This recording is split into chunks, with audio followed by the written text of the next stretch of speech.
Я не только представляю себя, я представитель своего народа. Конечно же, я хочу, чтобы этот пояс я отвез на свою родину, чтобы показать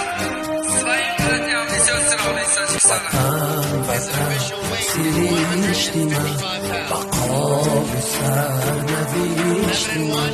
زمین زرد و هیشتی من بهشتی من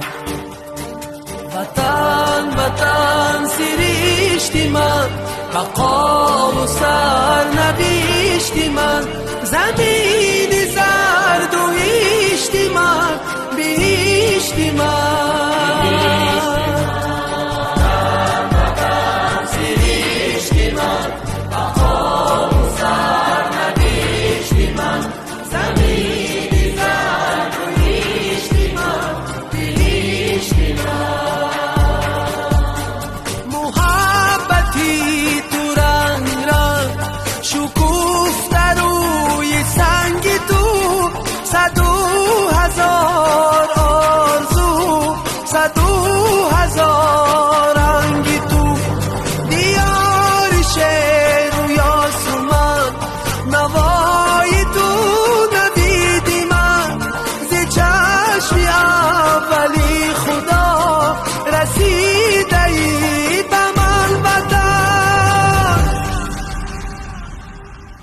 وطن وطن سریشتی من بقا و سرنوشتی من زمین زرد و هیشتی من بهشتی من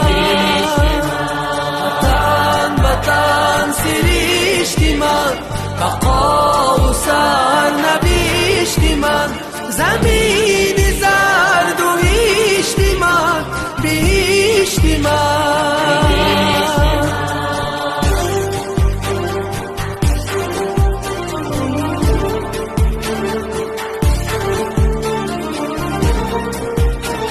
نو بناو سرودها نو بناو کلیپ ها اول در سامانه ما موسیقی نقطه تیجه شادبان مرغیش بر آسمانی پاکی تو شکوفت نخل دوستی با آب تو با خاکی تو بیاری لال خیزی من بهاری مشک بیزی من تو جان من عزیز من وطن وطن بهشتی من وطن وطن سریشتی من بقا و سرنوشتی من زمین زرد و هیشتی من بهشتی من